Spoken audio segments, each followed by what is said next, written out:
Mumbai Tug brought to you by Sunny's World. Pune's Pride Sunny's World, Life in Funshine. Resort weddings, events, restaurants, adventure wellness. Sunny's World, perfect destination for every occasion. बोलत जुबान केसरी म्हणत विमल इलायचीची जाहिरात करणारे बॉलिवूड अभिनेते अजय देवगण, शाहरुख खान आणि tiger Shroff यांच्या अडचणी वाढण्याची शक्यता आहे. कारण तुकाराम मुंडे यांच्या नेतृत्वाखालील अन्न व औषध विभागाने या तीनही अभिनेत्यांना एक नोटीस जारी केलेली आहे आणि या नोटिशीमध्ये 15 दिवसांमध्ये तुमचं म्हणणं सादर करा आणि त्यावेळेला आम्ही तुमच्यावरती कारवाई का करू नये अशा प्रकारची कारणे दाखवून नोटीस त्यांना देण्यात आली. आणि या नोटिशीमध्ये एक महत्त्वाचा मुद्दा मेन्शन करण्यात आलेला आहे, म्हणजे सरोगेट जाहिरात म्हणजे पर्यायी जाहिरात.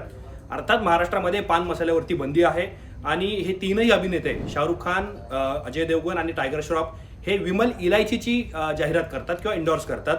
पण FDAचं असं म्हणणं आहे की ही जाहिरात विमल पान मसाल्याची पर्यायी जाहिरात आहे असं त्या नोटिशीमध्ये नमूद करण्यात आलं. त्यामुळं FDAचं म्हणणं नेमकं काय आहे, सोबतच या तीन अभिनेत्यांच्या बद्दल 15 दिवसांमध्ये तुमच्यावरती कारवाई का करू नये अशा प्रकारची आक्रमक भूमिका FDAला का घ्यावी लागली आहे. आणि सगळ्यात महत्त्वाचं म्हणजे FDAला पान मसाला आणि इलायची या दोन उत्पादनांबद्दल आणि त्या संदर्भातल्या जाहिरातीबद्दल नेमके काय आक्षेप आहे तेच मी तुम्हाला या व्हिडिओच्या माध्यमातून सांगणार आहे. नमस्कार, मी या ठिकाणी मुंबई तकमध्ये तुम्हा सर्वांचं स्वागत आहे. तर सगळ्यात आधी काय घडलंय, तर बॉलिवूड अभिनेते अजय देवगण, शाहरुख खान आणि टायगर श्रॉफ यांना कारणे दाखवा नोटीस ही मागच्या आठवड्यामध्ये बजावण्यात आलेली आहे. आणि या नोटिसीमध्ये म्हणजेच अन्न औषध प्रशासनाने FDAने ही नोटीस त्यांना पाठवलेली आहे. म्हणजे त्यांचा जो काही घरचा पत्ता आहे आणि त्यांचं जे प्रोडक्शन हाऊस आहे त्याच्या ईमेल ID वरती आणि त्यांच्या घरी ही नोटीस धाडण्यात आली आहे. याच्यामध्ये काय सांगण्यात आलंय, तर या तीनही अभिनेत्यांनी म्हणजे शाहरुख खान, अजय देवगण आणि टायगर श्रॉफ यांनी त्यांची ज्या विमल इलायचीची ते जाहिरात करतात त्याच्याबद्दलचं स्पष्टीकरण त्यांना मागण्यात आलं आणि 15 दिवसांमध्ये तुमच्यावरती का कारवाई करू नये याचीही कारणे दाखवा अशी नोटीस सुद्धा FDAने दिलेली आहे. आता FDAचं म्हणणं नेमकं काय आहे, तर पहिला मुद्दा याच्यामध्ये असा आहे की विमल इलायचीची जाहिरात ही विमल पान मसाल्याची जाहिरात असल्याचा दावा हा FDAचा आहे.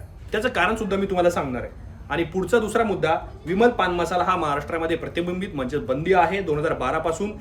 तीनही अभिनेते हे सरोगेट जाहिरात म्हणजे पर्यायी जाहिरात करतात असं FDAचं म्हणणं आहे. आता हे मी तुम्हाला एक्सप्लेन करतो. सदरची तपासणी केल्यानंतर FDAच्या असं निदर्शनास आलं, म्हणजे तपासणी कसली, तर विमलच्या जाहिरातीची, विमल इलायचीच्या जाहिरातीची. हा ब्रँड प्रामुख्याने पान मसाल्याशी संबंधित आहे. हे सगळ्यांना माहिती आहे की विमल हा गुटखा किंवा पान मसाल्याशी संबंधित कंपनी आहे आणि महाराष्ट्र राज्याच्या अन्न सुरक्षा आयुक्तांनी FSS कायदा 2006च्या कलम 3(2)(अ) अन्वये 13 जुलै 2026 रोजी जारी केलेल्या आदेशानुसार या उत्पादनाच्या निर्मिती, साठवणूक, वाहतूक, वितरण आणि विक्रीवरती 1 वर्षाची बंदी घालण्यात आलेली आहे असं त्या नोटिशीमध्ये सारासार नमूद करण्यात आलंय.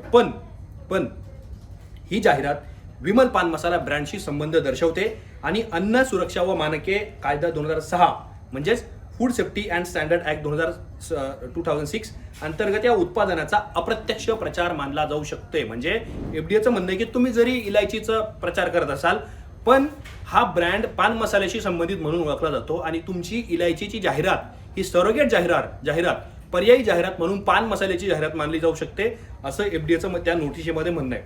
म्हणून FDAने काय केलंय, तर तुमचं इलायची म्हणजेच विमल इलायची सोबत जो काय तुमचा कॉन्ट्रॅक्ट झालाय त्या जाहिरातीचा तो सगळा कॉन्ट्रॅक्ट आम्हाला देण्यात यावा. त्यामध्ये काय काय मेन्शन करण्यात आलंय ते सुद्धा त्यांना तपासाय. त्यांचं काय म्हणणं आहे की FDAने म्हणजे इंडोर्समेंट कॉन्ट्रॅक्टच्या संपूर्ण प्रती, मोहिमेचा तपशील, मानधनाचे तपशील आणि योग्य तो खबरदारी घेतल्याचा जो काय पुरावा असेल, म्हणजे आता जो व्यक्ती जाहिरात करतो त्याला सुद्धा अनेक आक्षेप असतात, म्हणजे जो काय उत्पादनाचा तो इंडोर्स करणार त्याच्याबद्दल काही चर्चा झाली का, त्याच्याबद्दल काही त्याच्यामध्ये तरतुदी मांडण्यात आलेल्या का, ते सुद्धा FDAला म्हणायचं आहे. आणि व्हिडिओच्या सुरुवातीपासून मी सांगतोय की आपल्या विरुद्ध कायदेशीर कारवाई का केली जाऊ नये याबद्दल 15 दिवसांच्या आत लेखी खुलासा सादर करावा असं शाहरुख खान, अजय देवगण आणि टायगर श्रॉफ या तीनही अभिनेत्यांना तुकाराम मुंडे यांच्या FDA विभागाने सांगितलेलं आहे. त्यामुळं शाहरुख खान आणि हे बाकीचे अभिनेते काय लेखी FDAला सादर करणार हे पाहणं महत्त्वाचं ठरणार आहे.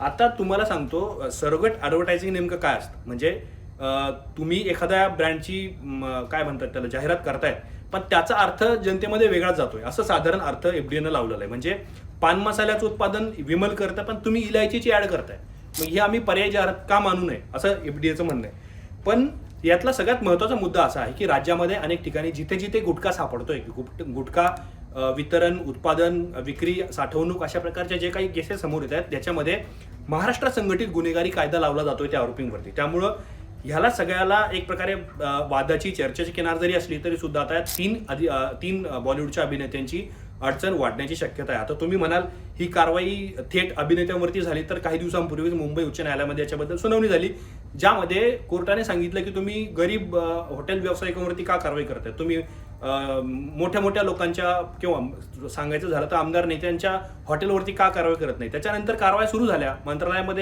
मंत्रालयाच्या कॅन्टीनमध्ये कारवाई झाली, त्याच्यानंतर हायकोर्टाची कॅन्टीन सील करण्यात आली कारण तिथे अस्वच्छता आणि बाकीच्या नियमांचा भंग झाल्याचं आढळलं.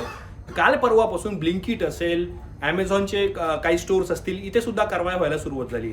हे मुंबई आणि महाराष्ट्रामध्ये जे इंटरनॅशनल आउटलेट्स आहेत, जे त्यांच्या स्टोर्स आहेत, तिथे सुद्धा कारवाई करण्यात येते, तपासणी सुरू करण्यात येते. त्यामुळं तुकाराम मुंडेंची ही कारवाई स्ट्रीट फूड पासून तर ते उच्चभ्रू भागातल्या कॅन्टीनपर्यंत पोहोचलेली आहे. आणि आता ज्यावेळेला आपण बोलतोय तर त्यावेळेला 3 बॉलिवूडचे अभिनेते हे संकटात किंवा अडचणीत येण्याची शक्यता आहे. त्यामुळं आगामी काळामध्ये हे 3ही अभिनेते एफडीएला काय लेखी उत्तर सादर करणार. आणि तुम्हाला सांगतो, ही चर्चा किंवा याच्याबद्दलचा वाद आता सुरू झालेला नाही आहे. ज्यावेळेला शाहरुख खान आणि त्या 2 अभिनेत्यांनी विमल इलायचीची ॲड केलेली होती, तेव्हापासून त्यांच्या भूमिकेवरती प्रश्नचिन्ह उपस्थित केले जातात. कारण ही जी ॲड आहे याचा अर्थ वेगळा लावला जाऊ शकतो असं अनेकांचं म्हणणं होतं. कारण महाराष्ट्रामध्ये गुटखा बंदी आहे आणि गुटखा उत्पादन करणाऱ्या अशा कंपनीला एन्डॉर्स कसे काय करू शकतात अभिनेते, ज्यांचा देशातल्या तरुणांवरती एक प्रकारचा प्रभाव आहे.